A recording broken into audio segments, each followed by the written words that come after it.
Hayyee hordoftoota fi kabajamtoota Raahel Tuubii yookiin Raahel Tajii ashama harka fuunee jecha akkuma beekamu Raahel eessa jirtu yoo jettanii bakka naan jiru kaasinu ni beektu eessa deemee eessatti akkan deebi'e. Kanaaf hordoftoota fi kabajamtoota kiyyaa bakka jirtan hundumattuu nageenyiif jaalalli isiniif haa baay'atu jecha akkuma beekamu Raahel gaafii afaan Oromootii fi gaafii naannolee afaan Oromoo tifi kan kana fakkaatan ni jiru mootiree afaan Oromoo dagaagsu yookiin immoo afaan keenya kana yookiin immoo aadaa keenya kana gismoo hunda uffannaadhaan maaliidhaan qofa oduun ta'in afaan illee keessa seennee dubbisnee naannoo keenya afaan Oromootiin baruu waan qabnuu fi gaafii duraan eegale sanitti deebi'ee jiranis ni jedha. Gaafiin kiyya akkuma beekamu mammaaksa fi gaafilee naannoo afaan Oromootiin naannolee keenya kan akka gaafii aadaa kan akkana qabateetti jira. Akkuma sanii akkuma beektan yeroo dheeraadhaaf yookiin immoo yeroo kara waggaa tokkooti ol irraa badee jira gaafilee akkanaatiin. Kanaaf amma gaafilee kana walitti deebinee gaafii kanaan walitti erga deebineen booda akkuma agartani namoota barbaadee yookiin immoo gaafilee kana dhiyeessuudhaaf sagantaa kanan qabaa. Ammaaf garuu iddoodhuma agarreetti iddoo buna dhugnutti iddoodhuma tokkotti maaliifin afaan Oromoo akka namoonni yookiin immoo akkuma keenya warreen mana Arabaa keessa jiran warreen barumsarraa fagaatan afaan Oromoo sirriitti baruu fi yookiin immoo sirriitti qabachuu akka danda'anii fi asumaan akkuma beektan waan kooshoon ana malee namni takka afaan Oromoo hin danda'u. Gaafiin takka na jalan dabartuu har'a walumaan morkina jecha irratti akkuma agartanii erga jettee homaa rakkoon qabu anaa dhufu siin jedheera edheetinan waan kooshoo gaafii fi deebii kiyyaaf dhiyaatteerti. Asumaan karaa waan kotittan isin dabarsaa waan koo wajjin tura. Ashama harka fuunee kabajamtoota hordoftoota Raahel Tajii jette haarawaa kan sirreeffattee jechuudhaan Raahel Tuubiin si beeka ture. Hayyee warra Tajiillee taate akkam jirtu nagaa keessanii jireenyi badhaadhaa isiniin jedhee jira hordoftoota keenya. Har'a gaaffiif deebii abbaa mo'atu isintu murteessaa isiniin jedha. Agadhuma sagantaa keenyatti nu hordofaa isiniin jedha. Galatooma. Hayyee hordoftoota fi kabajamtoota kiyyaa akkuma beektani akkuma kanaan dura namoota baay'ee irraa waraabaa ture. Asumaan waa'ee mammaaksaa kanarra ummaa afnaan baay'ee yaadadha. Aartee yeroo tokko gaafii yeroo gaafadhu googilii seenuun qabaa afaan Oromoo kanaaf jechaa turte. Isinillee akkuma beekamu afaan Oromoo jechuun afaan keenya afaan itti guddanne afaan itti dhalanne afaan dhiiga keenya yookiin lafee keenya keessa jirudha. Akkuma beektanii aadaa uffata bichaadhaan agarsiisuu yookiin immoo kana oduun ta'in afaan keenyas barreeffamaan yookiin dubbisuudhaan akkasuma jalatti immoo deebii akka deebistan abdiin qabaa. Deebii yookiin deebii sirrii hin taane gaafii tokko yookiin lama deebisuu hin danda'a yookiin immoo akkuma beekamu gaafii guutuu dhugaa irratti hundaa'e isinii deebisuu hin danda'a. Sababni isaa maalinni dogoggorsiisuufillee gisee tokko fiduun hin danda'a. Kanaaf karaa gaafii kiyyaatitti darbaa nafaana turan affeerraa kiyya. Hayyee waan kooshoo yookiin immoo haala sabkee bara waliin hin jiran. Kanaaf karaa gaafii kiyyaatitti hin deebi'a. Gaafiin kiyya naannolee Finfinnee keessatti yookiin immoo gandaan kukkutaman akkuma beekamu duraan Amaariffaan turanii. Amma garuu afaan Oromootiin akkuma tasaa caasaa wayii diriiree wannoon mootummaan labsii baasee Facebook irratti maal irratti gadhiifamee ture yeroo sanii yoo yaadatte. Kanaaf gaafilee yeroo san baasaniif gaafii si dhiyeessaa jechuudha. Ani Amaariffaan si gaafadha. Ati immoo Oromiffaan maal akka jedhu naaf deebista. Kanaaf baay'ee nagoo yoo dogoggore nama rakkoo qabu dhaga'uu osoo baatte. Kanaaf Sharaatan afaan Oromootiin maal jedhama? Sharaatan afaan Oromootiin maal ture yure afaan oromoon beekadhe amma mormee dhufee miti garuu sharaan tanumti kunuu maali sharaafatani moo naan galle irra naa deebime sirruma dubbifattee lamcee sharaatan sharaafatanii dhala naan galle siin galle amma jiraata qaani moo jecha ture dura jedhe ka garuu qoykatti yaada maali garuu reewaa wala itti yaada kuni bari deebii gaafii goggogaadha saa gaafii goggogaan itti yaadamu qaba bakka duwwaa lafa sii kaa'ee oduu filannoo ta'ee filatteet deebista. Filannoo doonaa kennitee irra bareedaa. Gaafii kanaaf himati filannoonis jira gaafiilee biraatiif jira filannoo. Amma dirqama gogeessa deebisuu qabaare. Sharaatan. Dhugaa haraaraa moo maal jedhanii? Dhugaa haraaraa dhumala dhuguma dhibbaan akkasii miti? La akkasuma obbo. Siyaasa gogorellee ka isaan adeebisan mootummaa suma deebisan. Hayyaa hordoftoota fi kabajamtoota kiyya sharaatan akkasuma dhugaa haraaraa jedhama. Labsii amma beesan irraa jechuudha. Inshaallah namni baay'een ni beeku jedheetinan yaadadhaa garuu nu ijoolleen mana arabaa keessa yookiin akkana fagaanne kun wantoota barreeffama ta'an kan akka kitaabolee kanarraa fagaachuu dandeenya. Namoonni baay'een musliimas ta'ee kiristaanas ta'ee yeroo baay'ee biyya kanarra jirtan yeroo baay'ee karaa amantii keessaniitiin kun quraana dubbisuudhaan kiristaan immoo macaafa qulqulluu dubbisuutti kaannaa maaliif kan jiru biyya ormaati biyya hambaati. Kanaaf isin jedha gaafileen kun gaafii afaan oromooti. Inna gaafii kana filannoodhaan ifinne gaafiin filannoodhaan dhufu asumaanis irra deebi'ee anan isin beeksisu chaanaala haaraa banadheeraa ummu sabaafis kan jedhu mucaa kiyyaaf banadheeraa mucaa kiyyaaf kanan bane kuni wantoota tabajoollee nama koofalchiisan kana qaba. Inshallah kanaaf torbee kana keessa nin gadhiisa viidiyoo wayii ittaanee wantoota akkanaan isin gadhiisan jee karaa gaafii lammataatti ittiin deemaa nafaana turan affeerraati. Kanaaf lidataan maal jedhama afaan oromooti. Lidataa kana warra soddaatii doo dhiifteellee bareeduma afaan kana lidataanii maal ture itti yaaduun hin danda'ama jedhamee mitiire. Hin danda'amu itti yaadu. Garuu asirraa korrajuun hin danda'amu. Hin korraju laani gama laalaa jira bara. Tulluu daalachaa maal jedhama? Waan kun danda'amna irraa akkaman godharee ta'eera tulluu daalattee jedhama. Hayya hordoftoota kabajamtoota kiyyaa maaliif haasaa asinitti dheeressuu waliin ta'in gaggabaabsinee daqiiqaa 10 akka namoonni itti bashannaniif gaafii daqiiqaa 10 qofa turanan baasa yeroo baay'eedha. Akkasumas isiniin jedha hordoftoota kabajamtoota kiyyaa kanaaf karaa Raahel chaanaala ishiitirratti deebitee jirti.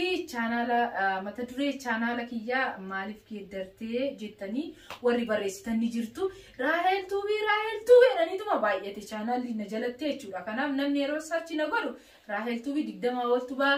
Kanaaf Raahel Tajii jedhee sarchoona godhan tokkoffaarratti isinii baa waan ta'eef kanaaf Raahel Tajii ka akkuma beekamu gaafiif deebii afaan oromoo ishiititti deebiteen isiniin jedha mabruuk anaa dhufunaa jalatti naa barreessaa yoomiyyuu chaanaala kiyyarraa hin baduu gammachuudhaan yeroo baay'ee isinii dhiyaadha. Kanaan boodaan isiniin jedha kara gaafii sadaffaatitti deebi'a lafaana turan affeerraa kiyya. Hayyee waan kokaa dhageeffadhu ka gaafii sadaffaan kiyyaa kee 4 kiiloo on maal jedhama afaan oromooti? 4 kiiloo jechuun ka kiiloo 4 jechuudha garuu 4 kiiloo jechuun immoo maal jechuu ture na harkaa bade qo'ii yaadadha hundaafuu hin ariifatiin Raahel keenya 4 kiiloo jettee mitiire? 4 kiiloo keelloo masqalaati laa mucayyoo. Hayya hordoftoota fi kabajamtoota kiyyaa akkuma beekamu wannoon achirratti barreeffama ture sun kan caasaan ittiin labsame akkas jedhama. Amma sa'aatii sanittanii gosa isin goonee waanuma dubbiseerraan isinii deebisaa jirra keelloo masqalaa jedhama. Kanaaf gaafii kana jalatti deebii sirrii hin ta'in kun sirrii moti kun sirriidha hin jedhu garuu kun sirriidha jedheen isinii deebisaa. Yeroo baay'ee isiniifillee gaafii akka ta'u yookiin immoo qormaata akka ta'uuf bakka dogoggoraatitti kun dogoggoraa deebiin isaa kana jettanii deebistu. Kanaaf ammaaf keelloo masqalaa jedheen deebisee deebiin kun egaa dhugaa ta'ee soba ta'ee addaan baafachuu dandeessu. Maaliif namoonni kun hangam wanta kanarratti atteendi ta'anii yookiin immoo naannoo isaanii yookiin afaan isaanii kana akkamitti itti xiyyeeffannoo godhanii isiniin jenna. Kanaaf egaa hordoftoonni kabajamtoonni kiyya keessattuu warri akka kiyya waggaa 8 ol waggaa 7 ol biyya kana turtanii har'a Finfinnee oolatan Finfinneen akkamitti jirti ajaa'iba isiniin jedha.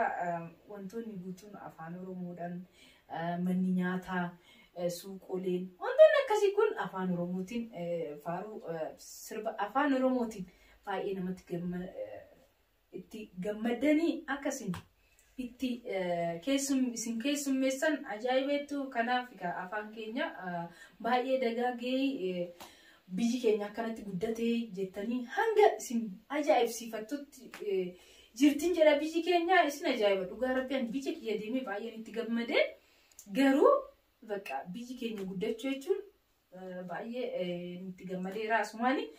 Kanaaf afaan Oromoo dirqama kan afaan keenya beekuuf yookiin immoo naannolee keenya beekuudhaaf sirriitti beekuu qabna. Warreen baay'een ni jiru warri ijoolleen naannoo isaanii yookiin immoo Oromoodhuma ta'anii gosa isaanii fa'aa sirriitti hin beekne jira. Ijoollee kanaaf gosa jechuun maal akka ta'e yookiin wantoonni akkanaatis Raahel Tuubii irrattis ni dhiyaata. Wantoonni nama kofalchiisan immoo humna sabaafis chaanaala mucaa kiyyaati irrattan isin dhiyeessanidha. Gaafii yookiin immoo haasaa nutti baay'istee akka hin jennee fi kara gaafii arfaffaa kiyyaatitti hin deema. Nafaana turaan affeerraa kiyyaa waan koo dhageeffadhu. Gaafii arfaffaan eekka Mikaa'eliin afaan Oromootiin maal jedhama? Eekkaan kunu. Waan kun akkuma beektan isin kofachiisuuf eebti laata. Malee ishiin kutaa tokko hanga 8 Finfinneetti barattee waan hojjenina. Ni namanidha. Eekkaa Mikaa'elii. Burqaa qorichaa maal jettan? Akkasii mitiidha. Waa dogoggorre as nu laaliin jette gama laalaa irra bira. Hayyee hordoftoota kabajamtoota kiyya akkuma agartan waan kun deebii sirrii deebistee dogoggore. Deebii sirrii deebistee kanaaf baay'ee hin deebistee yaadaan turre waan isin ajaa'ibu keessaa. Tuffadhee dinan gaafii akkanaa kana baaseefi takka. Tuffatiin kan tuffanne raada dhalteedhani. Tuffanne raada dhalteetti Oromoon ani tuffachaa tureyyuu hin deebistee. Waan kun akkanatti deebii gaafii kiyyaaf deebii gaagaa deebistee isiniin jedha. Hordoftootaaf kabajamtoota kiyyaa kara gaafii shanaffaatittan deemaa nafaana turaan affeerraa kiyyaa. Hayyee waan Tuubii teenyaa Inxooxxoo Maariyaamiin maal jedhama? Inxooxxoo Maariyaamii kanallee ka. Hin beekne ishii kana iski maali? Inxooxxoo Maariyaamii. Inxooxxoo Maariyaamii. Maariyaamiin naannoo Inxooxxoo sanii jechuudha. Naangallee ari'ate akka namni achirraatti kolfuuf himati naangallee.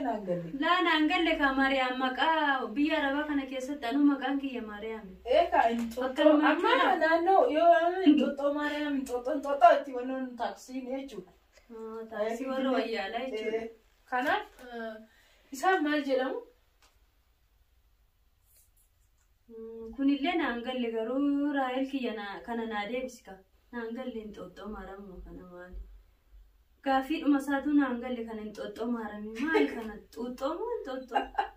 Hayyee hordoftoota fi kabajamtoota kiyyaa akkuma beektan waan godhaaf gaafii 5 dhiyaatee 5 keessa 4 deebistee boombii dhoofteerti. Kanaaf baddaa dindilaa jedhama Inxooxxooni afaan Oromootiin. Hayyee hordoftoota fi kabajamtoota kiyyaa ani waan kun akkuma agartanii gaafii wal gaafanneef yookiin immoo ishii gaafadheef ani immoo gaafii yeroo baay'ee waan gaafii gaafadhuuf yaa'u baay'ee gaafii na gaafachuufis natti hin gamanii afaan Oromoo nan beekaa oduun ta'in na yaalaa waliin barraa wal barsiisnaa jechuudhaaf malee isin caalan beekaa jechuuf oduun ta'in akkasin isin hin jira ani maatirikii hollaa warra soddaatiin galii maashaallah. Ani maatirikii kana fudhadhee naannoo 2002 kanaan ture naannoo 2001ti. Angana irraa fagaadheera maatirikii fi ministirii irraa hayyee hordoftoota fi kabajamtoota kiyyaa yeroo baay'ee kitaaba elementarii yookiin immoo barumsa irra jiru kitaaba dubbisuun jaalladhaan ture. Ammaaf akkuma beektani wanni ani dubbisu yookiin immoo wanni guyyaa guutuu irra oolu maammasaa shunkurtii kan akka halbee kana faana nu lala. Kanaaf narra laalinaa garuu hangan danda'u isinii ibsaan jira kanan jiru yeroo baay'ee shaffaaxaa yaa rabbii kiyya akkamitti isinitti mure kanarra oola waan ta'eef yeroo galgala rafu nan dadhabaa waan xiqqoo ishii dubbiseeti nan rafaa jechuudha googilii irra seenee instaagiraamii seenee waan xiqqoo ishii gaafii shanan tokko dubbisee yookiin immoo gaafa hin dubbisnes ni jira gizuma hundoo dun ta'e akkasuma isin jedha hayyee hordoftoonni fi kabajamtoonni kiyyaa bakka jirtan hundumattuu jaalalliif nageenyi isiniif haa ta'u jecha viidiyoon kiyyaa fi gaafiin kiyya kanumarratti xumuraa viidiyoo biraatii fi sagantaa biraatiin hanga walitti deebinutti horaa bulaa deebanaa jechaa galatooma.